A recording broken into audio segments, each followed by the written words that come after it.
Good afternoon to everyone present here and to all those who have joined us virtually from across the CMC campuses. Let us begin this day with a word of gratitude. 2 Kings chapter 4 verse 43 says, "Thank you, Lord, for food to eat with some left over. Indeed, we are thankful for the gift of nourishment and the wisdom to use it well." A warm welcome to day 2 of a hybrid educational series organized by the Food and Beverages section, GS office, in commemoration of World Food Safety Day 2025. This year's global theme is Food Safety, Science and Action. But here at CMC, we go a step further by encouraging not just a shift in systems, but a shift in personal choices. Our powerful and heartfelt motto is say no to junk food and yes to healthy choices. This motto echoes our mission to inspire a culture of healthy living because food is not just fuel, it is medicine, tradition, and most importantly, a daily choice that shapes our lifelong well being. Let's begin today's insightful journey with our distinguished speakers. Our first speaker for today's session is Dr. Henry Prakash, Associate Medical Superintendent, Professor and Head of the Department, PMR 2, CMC Vellore. Dr. Henry brings with him a wealth of clinical, academic, and research experience with an advanced training in physical medicine and rehabilitation, including a fellowship in spinal injuries in the UK. His contributions have spanned in patient care, teaching, and rehabilitation excellence. His commitment to restoring physical health and dignity in patients are remarkable. Today, he will speak on the topic, Fueling Recovery, the role of nutrition in healing and physical performance, highlighting the vital link between on what we eat and how we heal. Over to you, Dr. Henry. A very good afternoon to everybody here and to people who are online. Um, uh, the topic was fueling, recovery, healing, nutrition. It's a very big topic because we work in a hospital environment. We end up seeing a lot of sick patients, and we don't look at normal people or people who are performing at a different higher level, especially like sportsmen. So I thought I'll give a little gyan about the normal and the sports people. And of course, you all will be knowing, and specialists here will be knowing about uh, nutrition and disease. So, food is a very complex topic, and we have understood food in the last 50 years. Before that, many things were just associations. And now we have the tools and technology to break down food, look at microscopic levels, and, measure things a little more carefully. I don't know how many are from nutritional department. How many have you seen a bomb calorimeter working? How many have you seen a direct calorimeter? Again, so these are things which we don't see, which are at the background, which are very important when you say, oh, this egg is 70 calories and this banana is 60 calories. How do you think you measure that? So when it comes to nutrition and performance, you need to understand the basics. And then, it's very, very selective and specialized in different performance levels, depending on the sport, depending on the age group. And there's a lot of variations, and it's not one size fits all, and you can draw this chart and say you eat this and run or do this. So it doesn't work that way. So basically, this science has evolved over the last 50 to 70 years. And a lot of inventions and understanding has come, especially last 30 to 40 years. So when you talk about refueling, nutrition, and performance, I will limit my talk to performance at sports level or athletic level, or people who are highly efficient in using the metabolism and physiology. So the two things which we need to remember is everything is about metabolism, and metabolism has anabolic activity and catabolic activity, right? So if you all are working in a hospital, you'll be seeing most of the time patients who are sick, who have a problem, who are broken bones, or they have a pressure sore. They're all having high fever. They're all having some catabolic activity, breakdown of stuff going on. And of course, very rarely you will see somebody who's like building up. Whereas in the sports world, or bodybuilding world, or performance levels, you'll see people are looking at a lot of adding on. They are breaking down something to perform, but at the same time they need to keep building up to perform at that level. And I'm talking about performance at elite level, or international level, or Olympic level, that kind of performance, and depending on what the sport is. Now, these are the two things which we generally talk about when it comes to nutrition: some solid food and some liquid food. Okay. And we have some terminologies. The first thing to look at is calories. And you know what a calorie means. When you burn something in a bomb calorimeter, let's say you burn a samosa, and the bomb calorimeter, you put the samosa in, there is water around it, and you burn the samosa completely. And if that samosa increases the temperature of that water surrounding it from 16 to 17 degrees, to know that so much calories are there. So it's basically an indirect measurement of what that particular nutritional value is, or the calorific value of that food is. And then there are advanced techniques where you can measure it by looking at amount of oxygen going in. So at the end of the day, when human body takes in a nutrition or consumes anything, any calories, the breakdown product is finally what? Carbon dioxide, water, heat, or energy. This is the final output. And all you need to do is measure carbon dioxide, and what you have calculations to say what the calorific value of a particular activity or food or whatever. So there are St. John's had one of the first in Bangalore, had I remember in 89-90, the first whole body calorimeter in Asia. So that was a little room where you went in and stayed there for 24 hours. I was a part of experiment in those days. And they measured everything from the sweat you did, the oxygen you consumed, the carbon dioxide which came out, and stuff like that.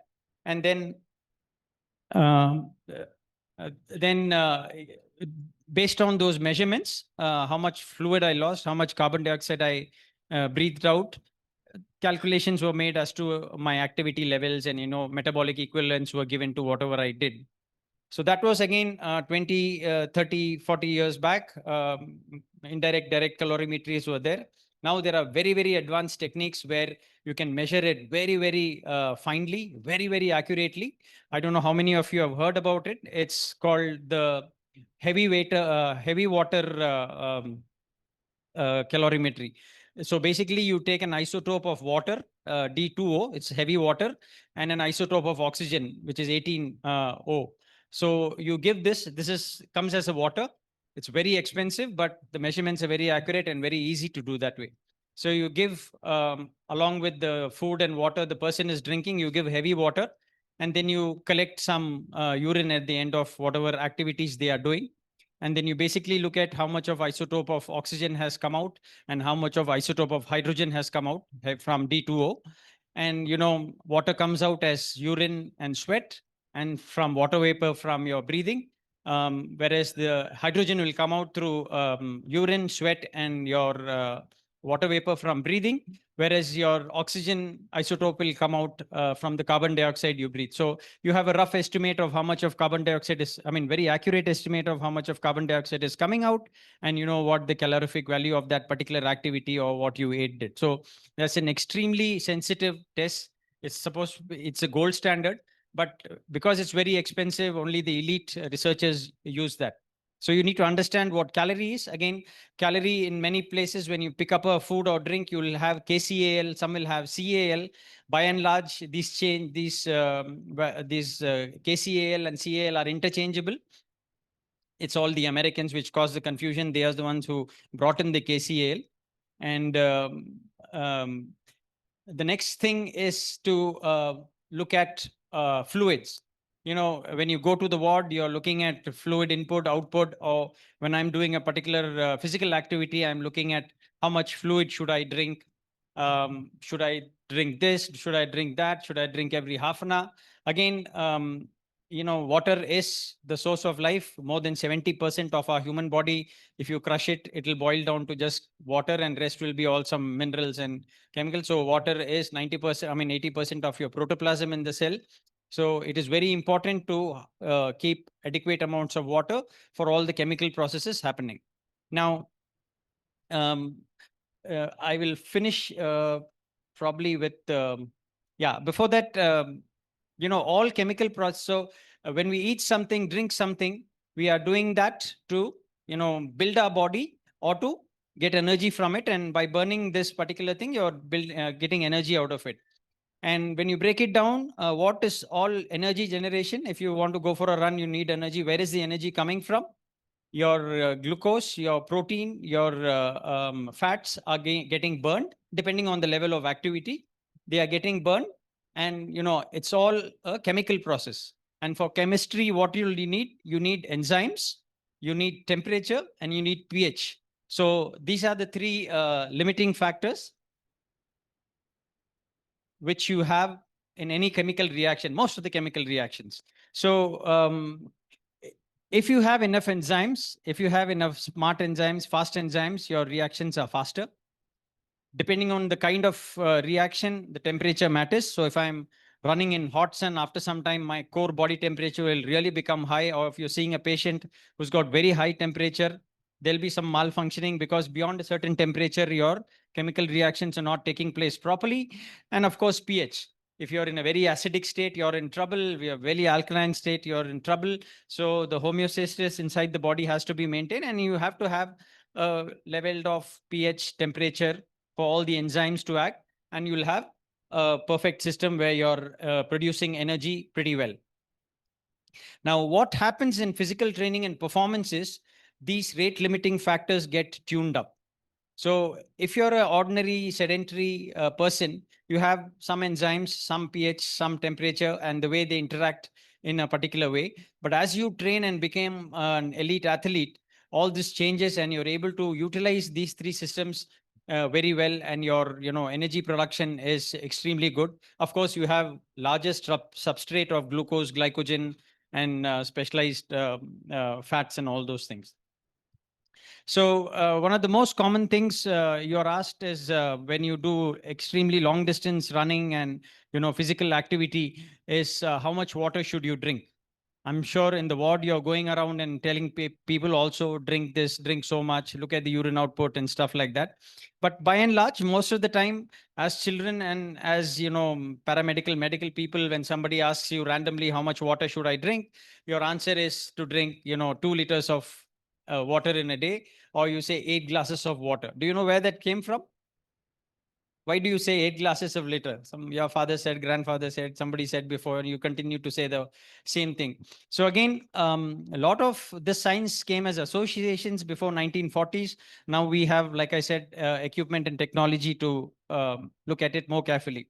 So this 2 liters of water, 2.5 liters of water for an adult male, and 8 glasses of water story came again from the 1940s, a research where, when they were doing research, and they found out that an adult human being needs about, an American or a Caucasian body size will need about 2,500 calories per day to do his usual work.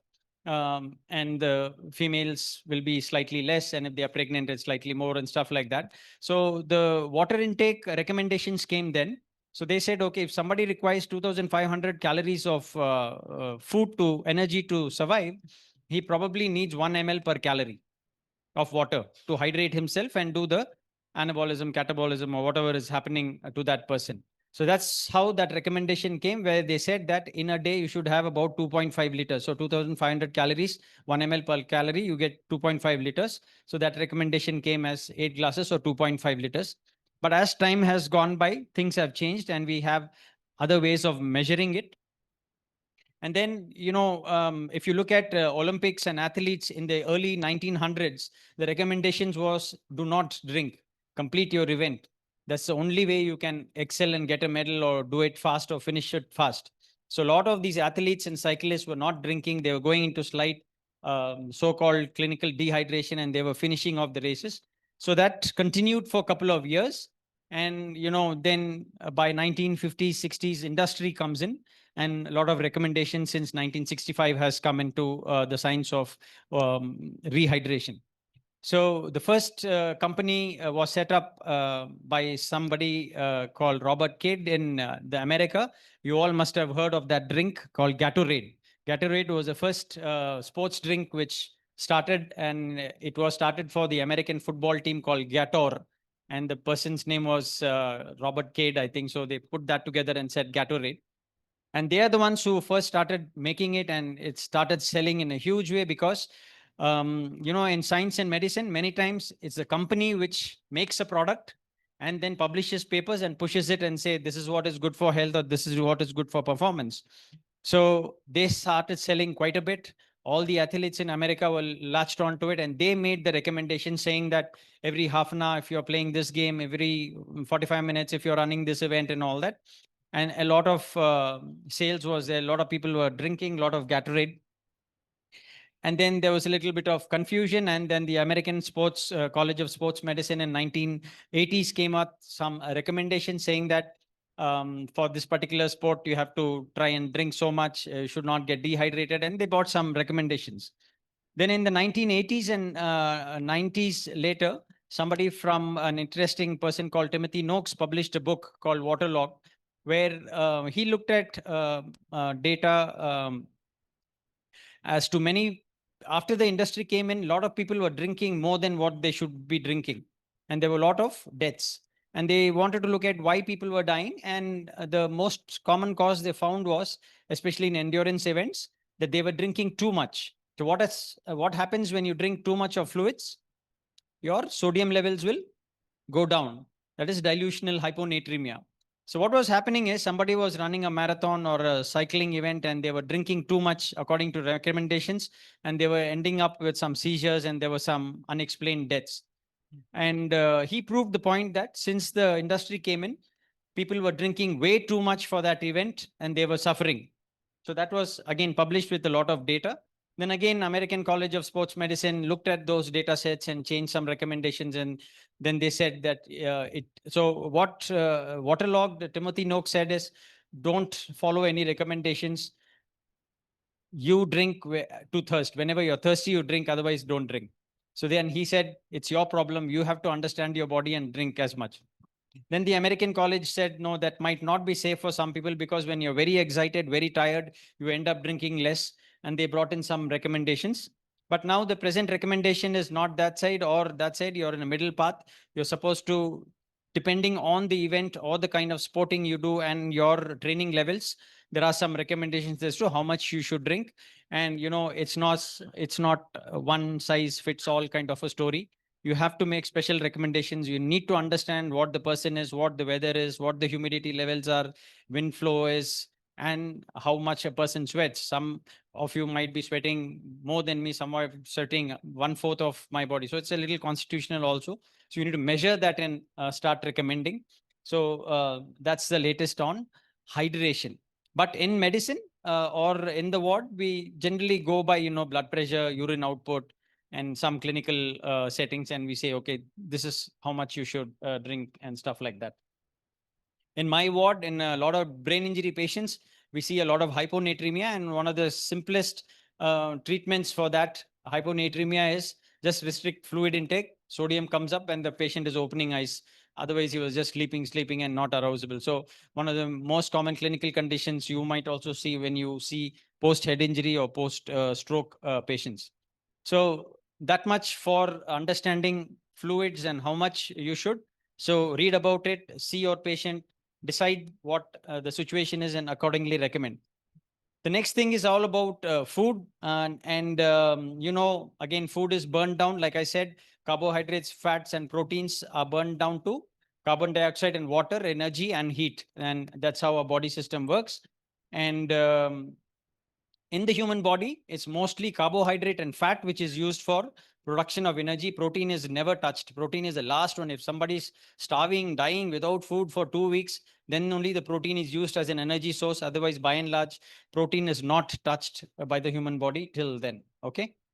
You need to understand that the basic unit of energy for any physical activity or whatever you do, even thinking, which is not considered a physical activity, but you're still consuming. Your brain requires energy to think also. So the basic unit is the ATP, adenosine triphosphate. So that's the basic unit which is used for most of the energy, 80-90% of the energy processes.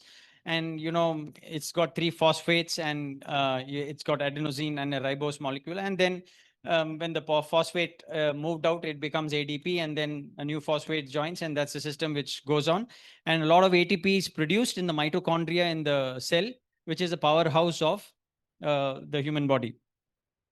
Along with ATP, there are some electron carriers also. You must have heard these terminologies when you study basic chemistry, NAD and FAD. They are also responsible for producing some energy. Okay. Now, we'll just break down these three things and see what works well for most of us. Carbohydrate, again, all of you know that it contains about 4.1 kilocalories per gram of carbohydrate. In the human body, it comes as glucose, and glucose is broken down through glycolysis. You get ATP and energy, and excess of it is stored as glycogen. So glucose storage in the body is known as glycogen. Glycogen is usually stored a lot in the muscle and in the liver. Okay. And that is used again by glucogenolysis to go into glucose and ATP. Whereas if you have glucose converting to glycogen, you call it as gluconeogenesis, where you're producing glycogen. Right? So all extra, whatever you eat, if you eat extra, which is not required, which we generally do every day, goes and stores as fat. Okay. That has to be remembered, even protein. Now, fats, again, 9.1, 9.4 kilocalories per gram. The basic units of fat is fatty acid on glycerol. If you create fat because of overconsumption, which we do every day, is lipogenesis. Triglyceride is a storage form of fat, just like glycogen was storage form of glucose. And when you break down fatty acids, you can generate energy that is known as lipolysis. Protein, again, 4.1 kilocalories per gram. What is protein? Protein is basically built of amino acids and nitrogen, and excess protein is always converted into fat. So don't recommend or try to eat more protein than what you actually need for your size, activity, and body stature. Protein catabolism, like I said, in extreme endurance events or extreme starvation, protein is broken down to amino acids, and then it's broken down to acetyl CoA, which is used for energy production, but in a very rare situations. Okay. Most of the time, protein is used to build body rather than breakdown.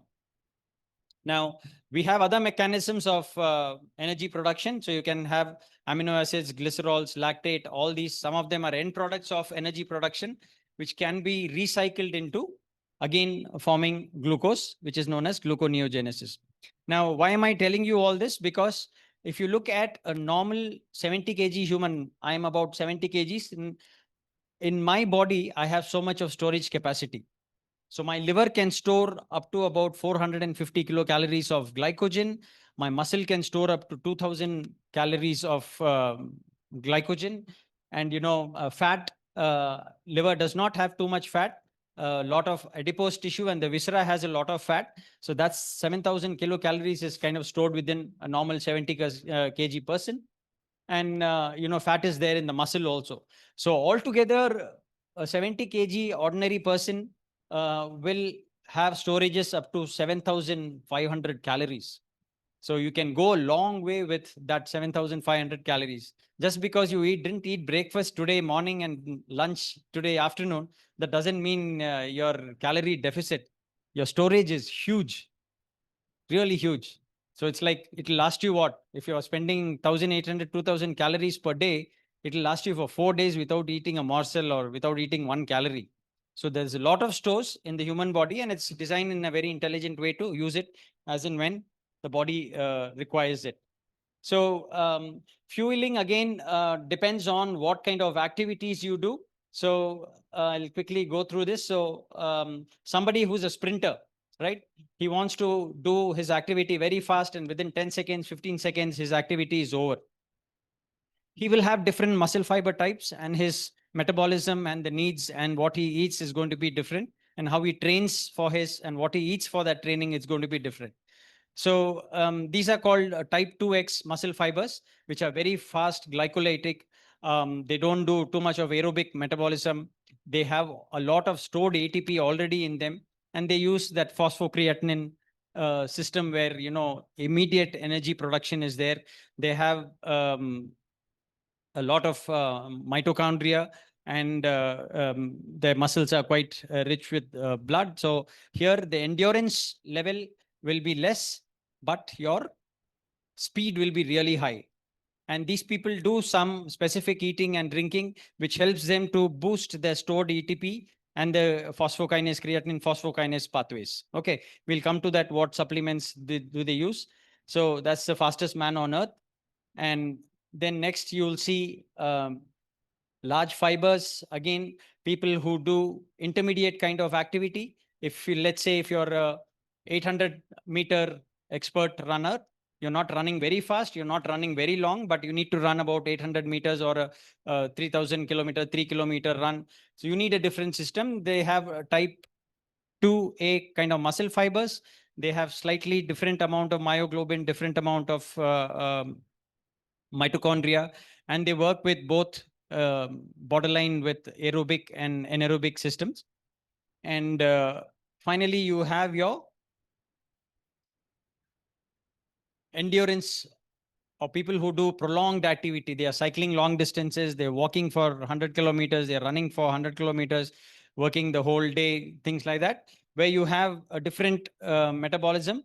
You have a lot of mitochondria there, a lot of blood vessels there, and they predominantly use fat and glucose for doing their physical activity. Okay. So you need to remember that, and I'll show that to you in a graph here. So what happens in people who are doing extremely fast activities, like Usain Bolt, when he takes off to run his 100-meter race, his energy production, the initial 3 seconds to 4 seconds is given by the stored ATP in his body. There is no breakdown of glycogen, glucose needed at that time. The first 3 to 5 seconds is completely ATP, which is there stored in him, that gives him an immediate boost of energy. After 5 seconds, his creatine phosphokinase helps him for another 5 to 10 seconds. So this immediate release of energy is kind of high speed pathways and the stored ATP. And then let's say if somebody else is running a 3-kilometer race, they'll have the aerobic system cupping. These two will get over fast, and the aerobic system will start coming in, and they'll have prolonged energy production through glycolysis, initially with the glucose that is circulating, depending on what they eat and drink during their race or run. And finally, if you are not drinking and eating much, your glycogen from the liver is mobilized and your glycogen from the muscle is mobilized, and they are able to complete the event. So this is the basic of how systems work. And how do you train these systems is by repeatedly doing that activity and fueling yourself with a specified kind of fuel. Right. I will not go into this. Again, when it comes to performance level activities, elite athletes, one of the most common things you all will recommend is, you know, protein. How much is protein is required for human growth? A child might require something, a pregnant lady might require something, a paraplegic with a large pressure sore, which is weeping a lot of exudate, will need something. An athlete would need something. So it's very variable, but by and large, you say 1.2 grams to, you know, 2 grams per kg body weight and some things like that. And the most common products which are available, which is very expensive again, are your whey proteins and creatinine. So when, and even in our hospital, I think you have Ensure and all those protein powders which are available. And we think it's making a difference. Yeah, probably it does. When the patient is not able to metabolize normal food, it may be giving them an edge. But we need to be a little careful. These are all industry driven. They are very expensive. And they come with additives also. You know, when you're buying these proteins, they are not pure protein alone. In fact, it's very interesting. Um, Whey was not even there in the market about 30, 40 years back. And all the milk that was produced went to cheese factories, mainly in Europe and America. And you made cheese with milk, and the supernatant was just thrown off or given into pigs. And later only somebody realized the all the soluble protein is there in the whey, which is much richer than the white part or the coagulated part of the milk, which is the casein. And there's hardly anything in that. The soluble proteins are there in the whey, which is the transparent liquid. And they said, let's do something about it. Then they processed it, concentrated it, sprayed dried, and they make whey protein out of that. But then they do a lot of additives in that for preservation, flavoring, coloring, and all that, which again we don't know. But this is what you see for athletes and bodybuilders. They will be using these two. Now, why do they use these two? Again, there's some research. There is something called the leucine trigger. So, amino acids, there are essential amino acids, branch chain amino acids, and stuff like that. So, leucine is one amino acid which is very important to trigger protein production or protein synthesis. And what do you need when you grow? You need growth is by proteins. You have bones have protein, muscles have protein, blood vessels have protein, neural tissue has protein. So you need a lot of amino acids, and you need some triggers for these amino acids to kind of start building blocks and start building your muscle. So again, a lot of studies and experiments on leucine as an amino acid, which is required for growth and which actually catalyzes and triggers protein synthesis. And when all the other amino acids come in, it makes protein for you. And there are a lot of recommendations. Some work, some don't work. I'm sure the people who go to gyms and do bodybuilding, their recommendations are you take so much of protein within half an hour of your exercise and stuff like that. So we believe that after intense exercises when you need protein production and building up your muscle.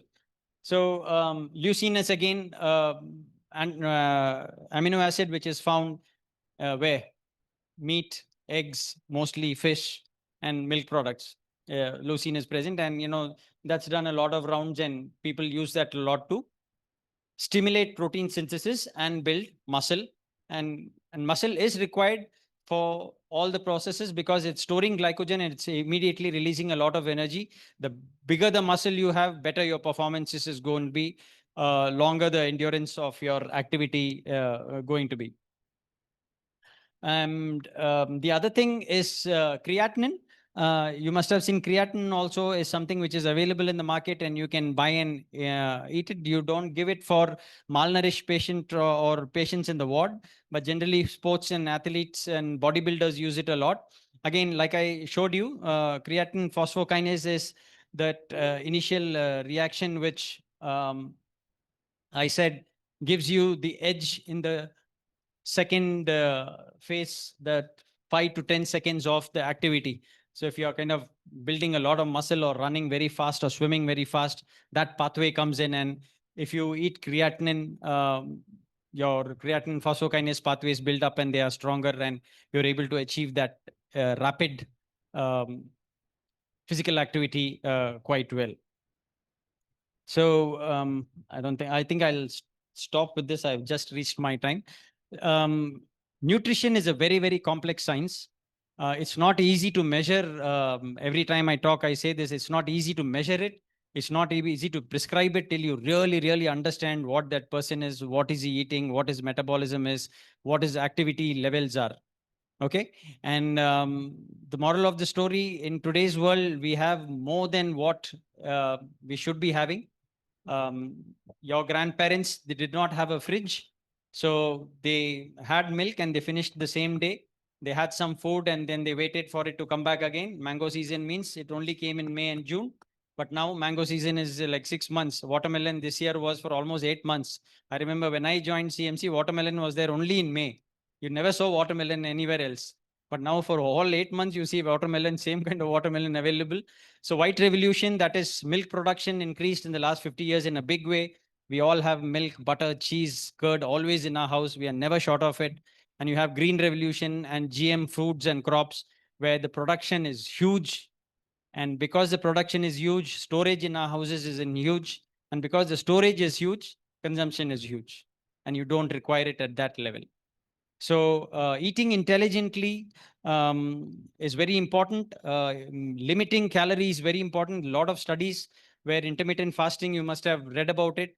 Calorie restriction is very, very helpful in many conditions, especially with metabolic disorders, people who have that. Of course, you should consult your physician, your doctor, or whoever you're talking to, and do it intelligently. If you're otherwise normal, you can take a risk, but if you have any problem, you should do it with a little bit of guidance. And there are a lot of experiments in animals and human beings where they proved that calorie restriction has actually helped in both health span and lifespan. So rats which were calorie restricted lived much longer compared to rats which were fed or overfed. And if you want to read up a little more on longevity, who wants to die? Nobody wants to die. Everybody wants to live as long as possible. So if you look at the most surviving population or the country or the community where you have people, everybody lives above 100 age, is a Japanese population called Okinawa community there. So you should see what they eat, what they do, and it's fantastic. The way they live and the healthy lifespan they live is just unmatchable by most of the other communities. So I'll stop with this if there are any questions. Otherwise, we can move on to the next speaker. Thank you very much. Question now or later? Now. Thank you, Dr. Henry, for the motivating insights. You reminded us how the right nutrients can accelerate healing and enhance physical recovery. Your insights today have truly emphasized the critical connection between nutrition and the body's ability to heal and regain strength. Thank you once again.